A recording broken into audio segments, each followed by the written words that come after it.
Good evening. I'm back after some time, quite some time in fact, because of some preoccupations I couldn't get back to you. But here I am. So today I'll be continuing the history of linguistics. So I think we saw what happened till the end of the 19th century, especially in Europe. Today I'm going to look at what happened immediately afterwards in the 20th century. Especially in the hands of a Swiss linguist called Ferdinand de Saussure. Okay. So Saussure is in one sense the founder of modern linguistics. He wrote very little himself. That is the most interesting thing about Saussure. But his students, he was a teacher in Geneva in Switzerland. And his lectures on linguistics so attracted his students that they decided to publish the notes as a book. That's how this book was published. Cause de Linguistique Générale, as it is called, in 1960, early in the century. Okay. But this book, or rather the school of linguistics that Saussure founded, you can call this a school of linguistics. It's called the structural school of linguistics, or simply structural linguistics.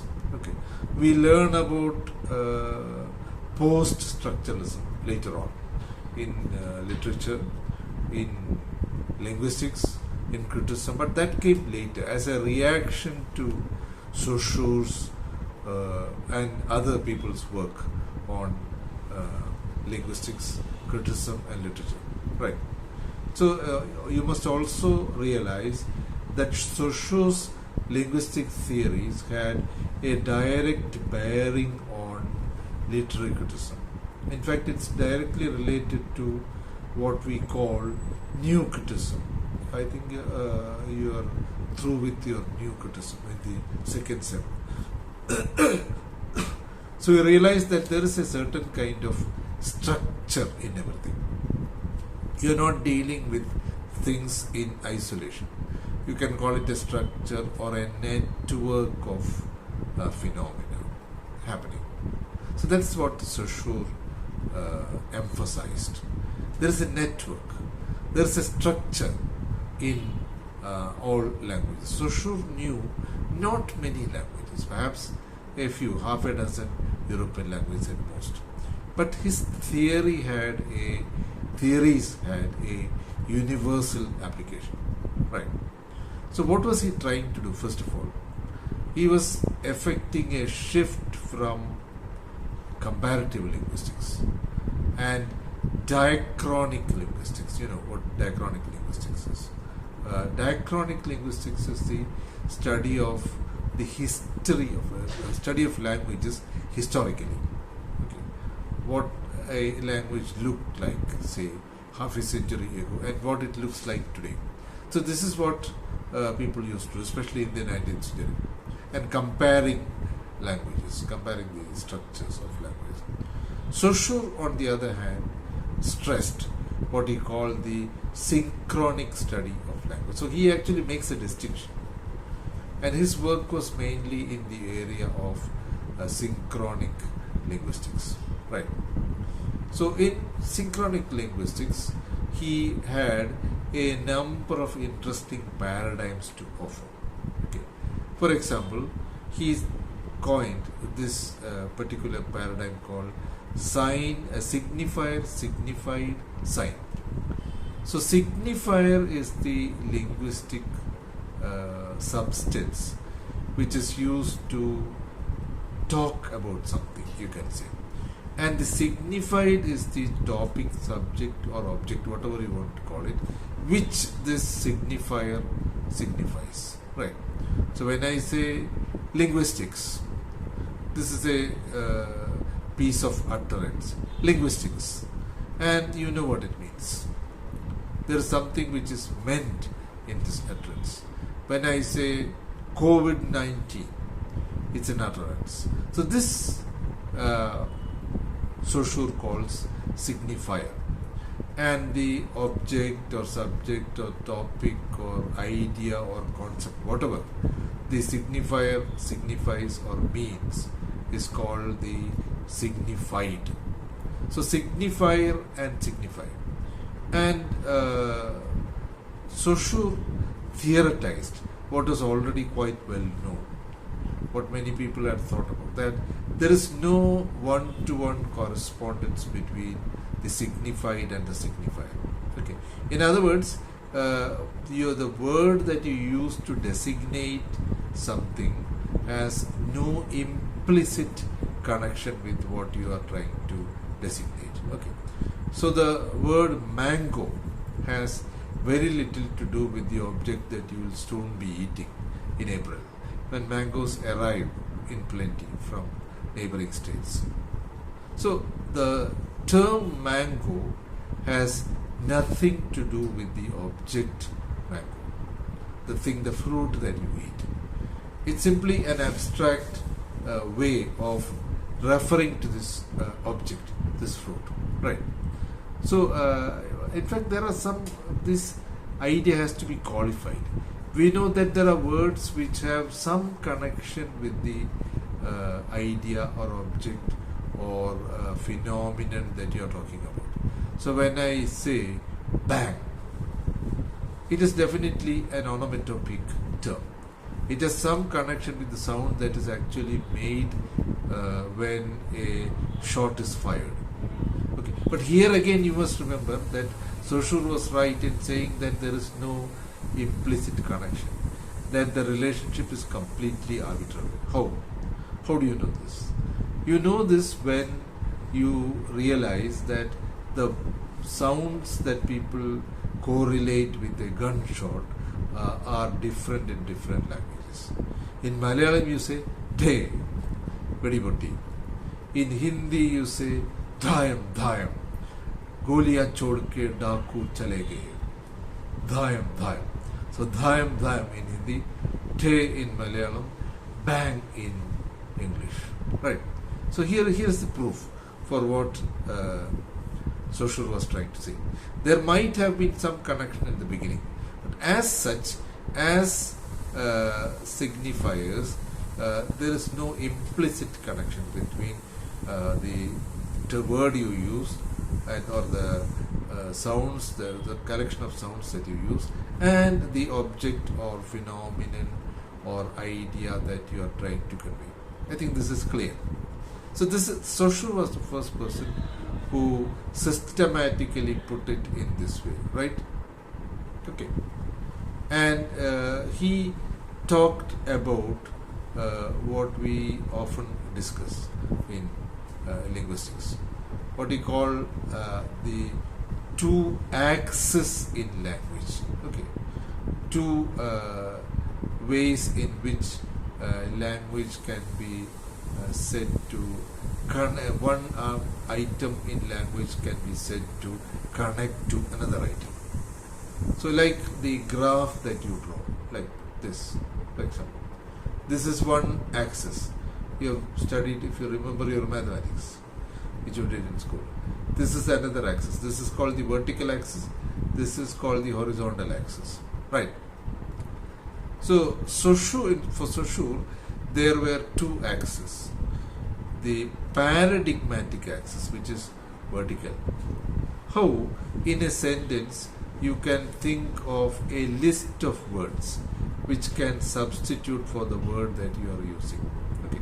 For example, I went to the market. Okay. You can use he, you can use Ramesh, you can use Fatima, you can use Hannah.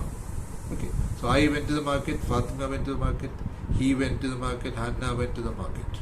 Right. So this is called the paradigmatic axis.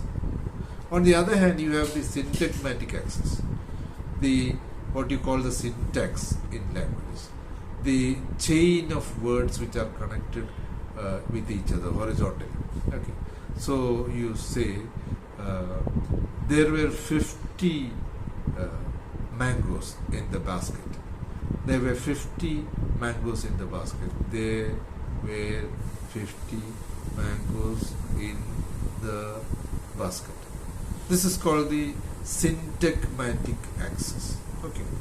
So both in the paradigmatic axis and in the syntagmatic axis, words can replace one another. You can replace one word with another word quite effortlessly.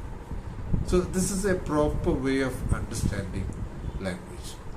And Saussure said that form was more important than meaning. Okay.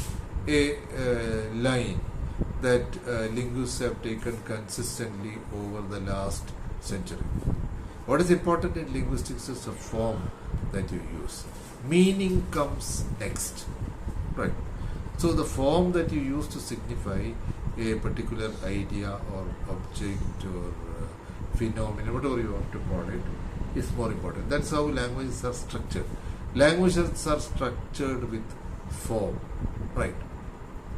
So there are labels to words. Okay. You call a particular word a noun. You call another word a verb. You call another word an adverb. So there is a particular economy in languages which is strictly observed. Okay. So the formal properties of languages determine how a language works.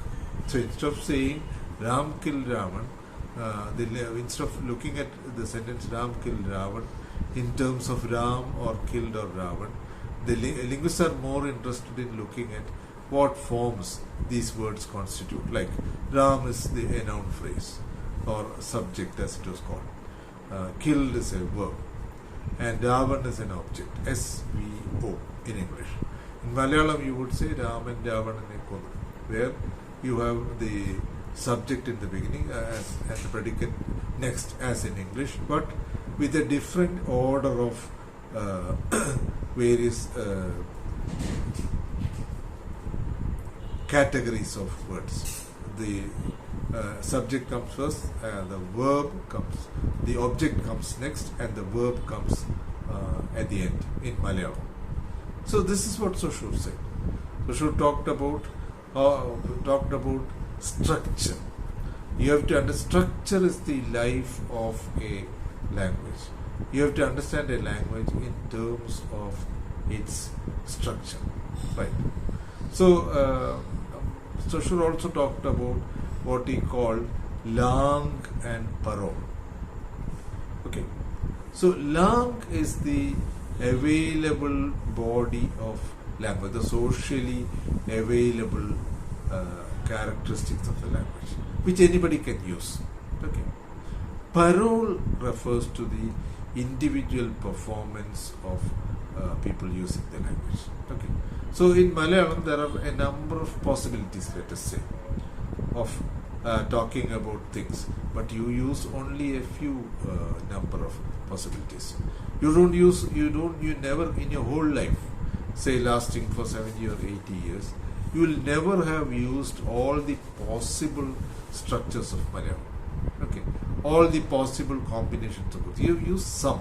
Okay, but the rest of the combinations, rest of the structures are there for you to use. This is the difference between langue and parole. Langue, it's very closely related to the word language, langue. And parole, of course, is the performance of an individual. Later on, some 40 years later, Chomsky used a different pair of words. He talked about competence and performance. Competence is much the same as Saussure's langue. Okay. So let's get these ideas together. What Saussure said, or what Saussure's students compiled from his notebooks. Okay. The very first idea is this signified link, and what we call the sign. The sign is the whole structure, consisting of the signifier and the signified. ഇതിനെ മൊത്തത്തിൽ ഒന്നായിട്ടാണ് കാണുന്നത് as a structure. Signifier. So this is Saussure's first important idea. Then, of course, the twin axis, or in language, when you look at language like a graph, okay, one axis is vertical, one word replacing another in a chain of possibilities, and the other is the syntagmatic axis, okay, one word replacing another in a horizontal chain of horizontal structure, okay. So this is possible, and later I think Chomsky drew much from this. So when he formulated his grammar, okay, so he said he'll have a structure like this, for example, NP plus VP. NP is noun phrase, VP is verb phrase, okay. Then what will he do? He'll ask us to substitute something for NP. So I substitute the black cat, okay. Then he'll ask me to substitute something for VP, verb phrase. I say drowned in a well, okay. So the sentence is, the black cat drowned in a well.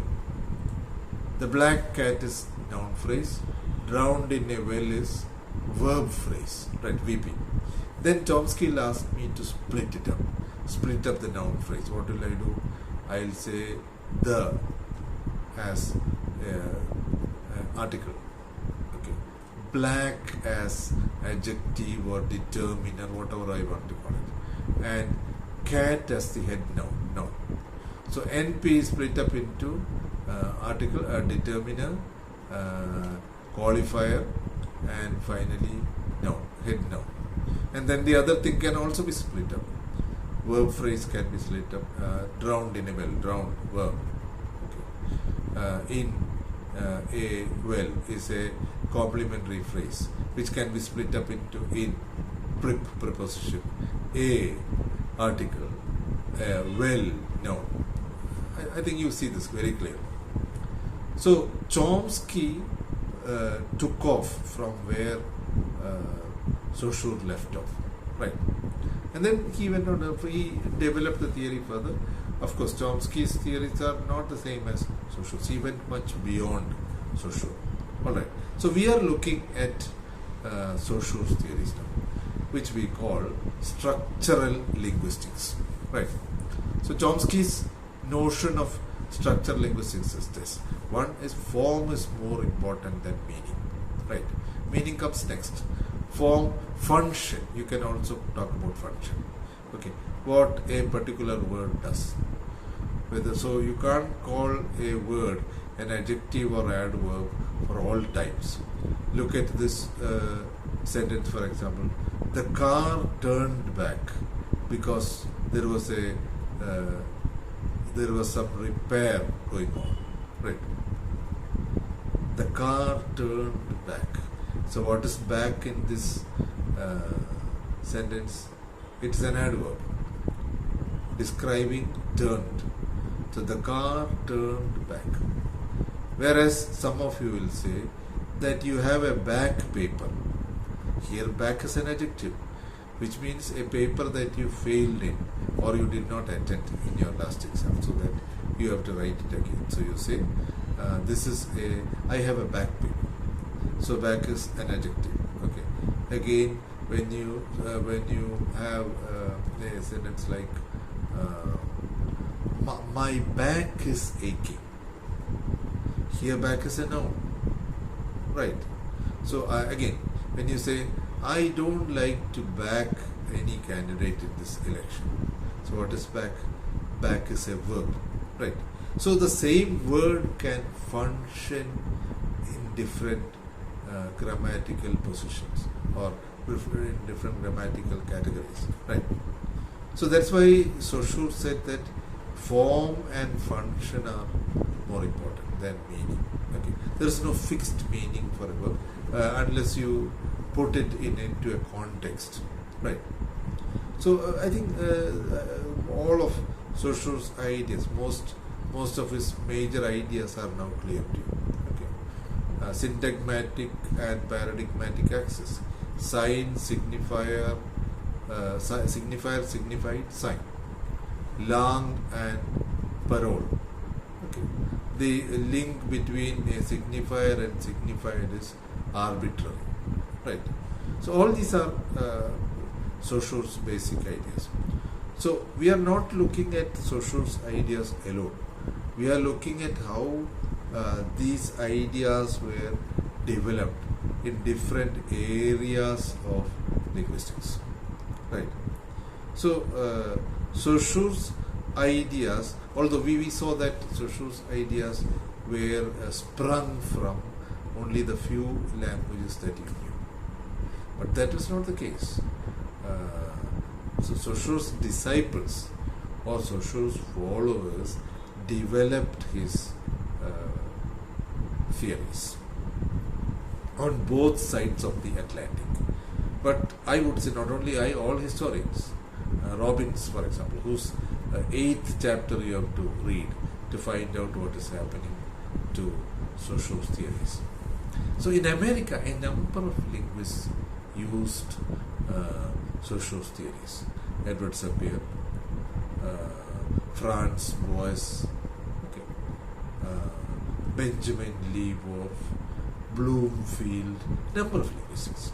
Some of them used his theories to study American Indian languages. There are so many, hundreds of American Indian languages. Some of them tried to look at how this theory can be applied in a particular area of linguistics. Of course, the most important area, as you know, is grammar or syntax. Syntax, I would say. How words can be strung together in a string, one after the other. What are the properties of languages? Okay. How this can be applied. Okay. And how structures can be compared. What are the important structures available in a language? Okay. How can you compare them with structures available in other languages? Okay. So comparative linguistics crept into structureless linguistics. You know, some writers, some linguists try to compare languages. What a language looked like when you analyze it in Saussurean terms. Okay. So for grammar, of course, how syntax worked.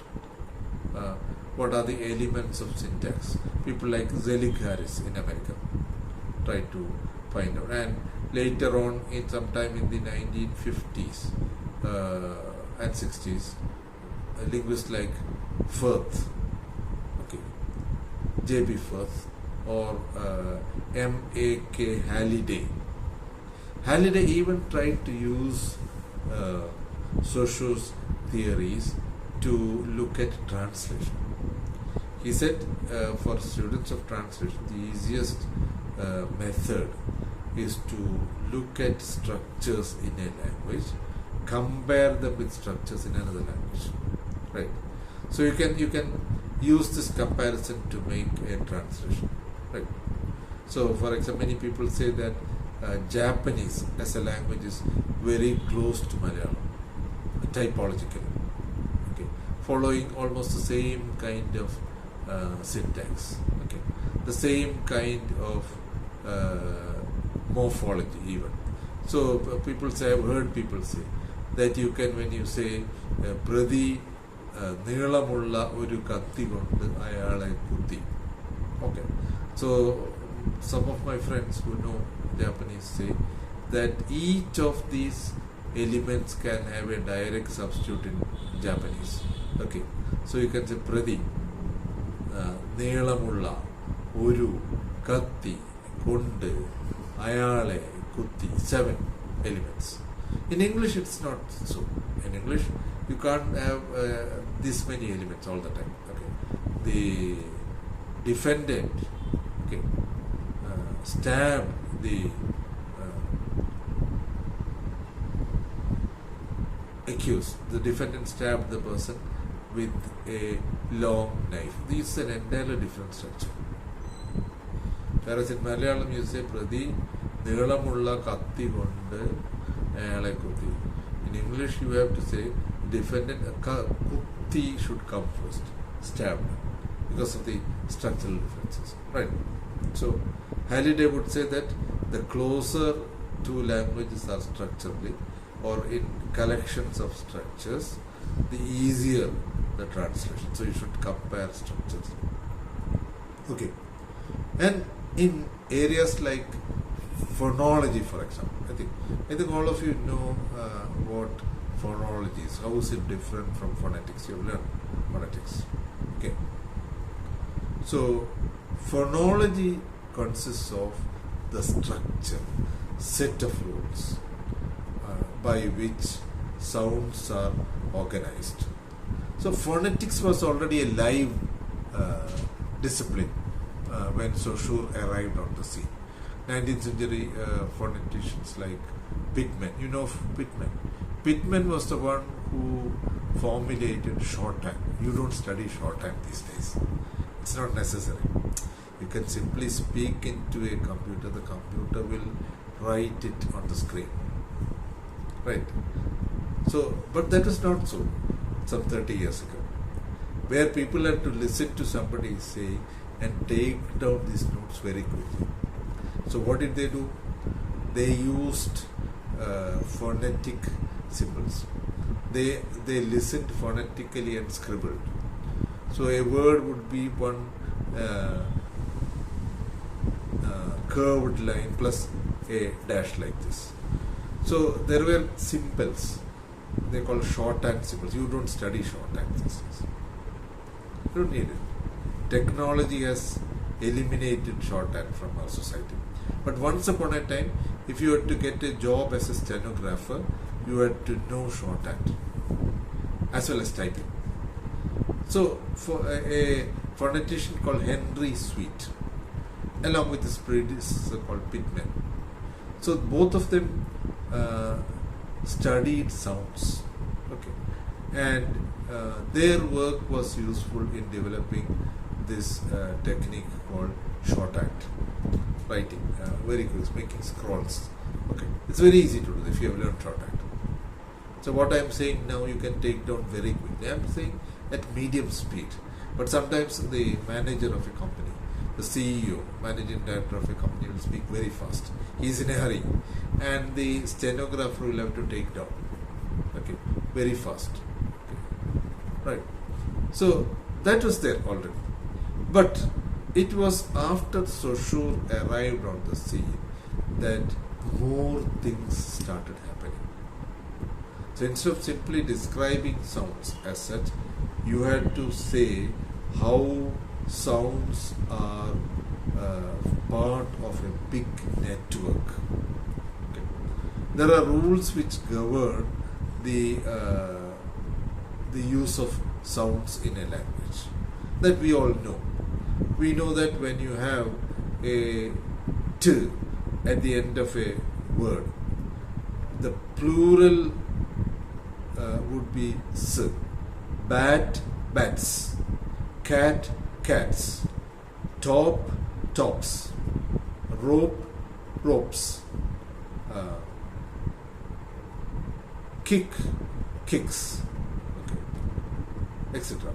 If you have a voiceless sound, the following sound would be s.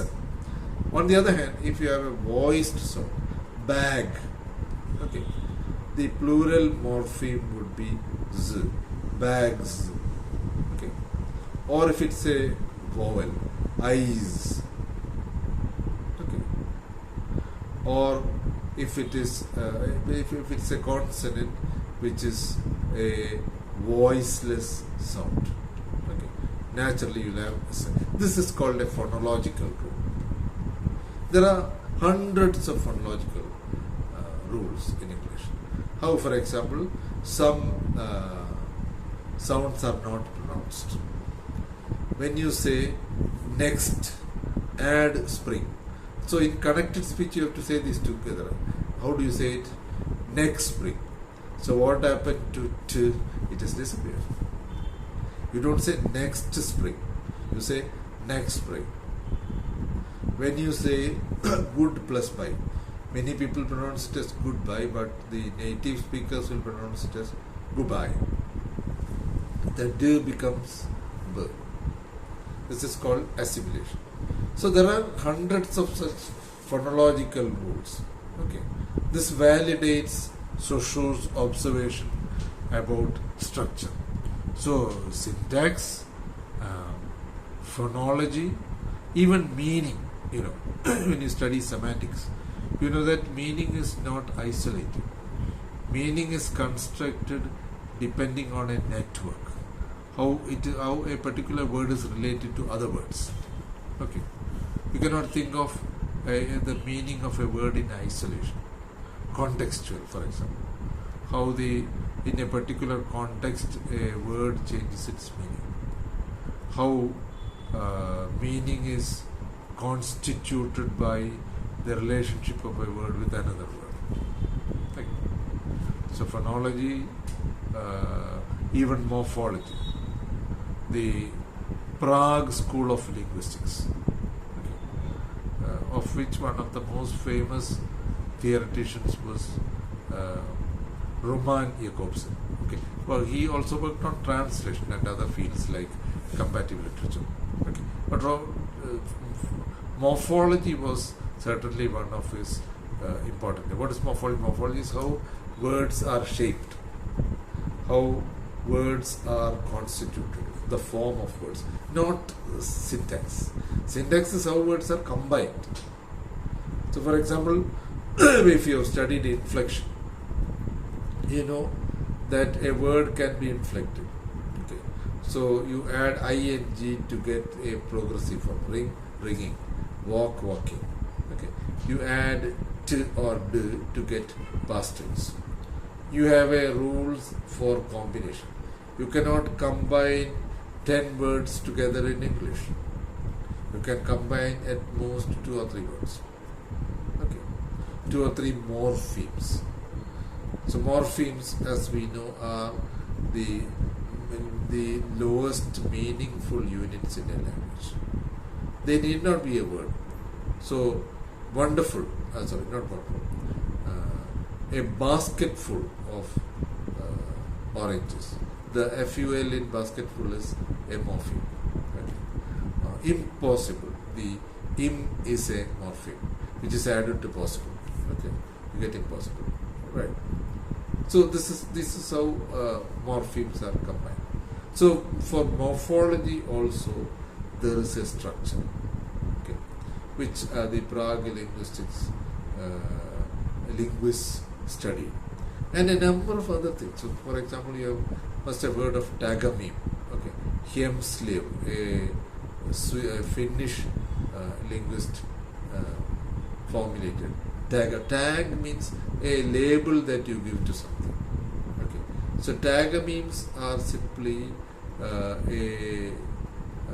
one word or a set of words which have function as a particular category. Okay, tagamemes. Okay, so you can say final objects or such things. All what I'm trying to say is that all these are structural. We are talking about not one word or individual items of language, but a structure. You can also call it a network. Okay. So in America, a number of linguists adopted Saussure's ideas. In Europe, in various countries of Europe, in Germany, in France, in Britain, a number of linguists adopted his theories and developed them. That's important. So when Saussure simply gave this idea that you have to study a language not based on individual items, but based on structures or networks, only then they make sense. So there are some problems also in Saussure. For example, langue, parole. What is more important? Saussure seemed to think that langue is important. Chomsky also, I think, even in his later works, he thought that there is some fixity to language. Okay. So this may be one of the problems of structural linguistics, that it doesn't look at language as something which is always in a flux. നമ്മൾ ഇന്നലെ പറഞ്ഞാലേ എന്ത് പറയുന്നു ആണോ? We change. We constantly change. For example, when you say പൊളിയാണ്, even പൊളിയാണ്, it means that the person is something wonderful. But in my younger days, poli used to mean useless. good for nothing, okay, worthless. അത് പൊളിയാടോ ആ പടം, നീ പോയി കാണണം, we used to say, which is not what it means today. So there's a flux about language. It goes on changing. Okay. So if you don't have a provision for this, if you think of the structures of languages as immutable, something which don't change, things which don't change, and then I think you are in serious trouble. You have this problem with Chomsky also. And what you take as standard. There are a number of dialects available. So how do you decide what is standard? There are structural differences. There are differences in morphology. Okay. We know when we looked at the history of English language, we found that in some parts of Britain, the plural morpheme for anything is in. For example, I-N, not eyes. I-I-N. 2 eyes. So, within the same language. And I don't have to tell you about Malayalam. A language with such variety, such variety in speech, such variety even in writing. So, to completely avoid socio-linguistics in your analysis is not something creditable. It always creates problems, right? So that is one problematic issue in Saussure's linguistics. So something which even Chomsky to some extent made. Okay, you have to look at language as flux. You have to broadly look at the structure of language. Okay, after making some allowance for changes. Not only that, when an individual speaks a language over a period of time, some innovation that he might have brought to them. For this poly, for example, I am a polyan, അല്ലെങ്കിൽ masa, something which you often say today. This has entered the language through parole, individual performance. Lang is the available structure of language. Parole is the individual performance. So parole results in linguistic change. Yeah. So this is very much similar to, you see, our life, our entire civilization has connected disciplines. So genetically also we know that we are not exactly the same people that our ancestors were. Let us say 1 lakh years ago, or 70,000 to 1 lakh years ago. So this structure of language, this structure of a language in which you take only lang into consideration and not parole, doesn't augur well for linguistics. In linguistics, you have to look at both lang and parole, and how parole can change language. Just as mutations in our genes, we are human beings. Over a period of time, our systems undergo change. And these changes are transmitted to our younger generation. Quite possible. So this is what we are looking at. We are looking at how parole changes lang. Right. So I think fundamentally you have to adopt this liberal attitude towards it. You don't take language as a fixed entity, which structuralists seem to have done. Then, to such an extent that a linguist like a linguist like what is his name? Sapir and Worf, Benjamin Lee Worf and Edward Sapir made this observation that translation is impossible. Translation is impossible. They are both disciples of Saussure in that sense. Both are structural linguists. So they made this observation that translation is not possible because languages have fixed structures, fixed connections between the signifier and signifier. That means if in one language, if you have 10 words for snow, the language spoken in the North Pole, and you don't have any word for snow in your language. Not only that, objects are classified like that, but the way you look at the universe. For example, one language in South America had the same word for all flying objects, whether it is a human being who's gliding, or whether it's an aeroplane or a bird. So one word for flying object which you have to qualify.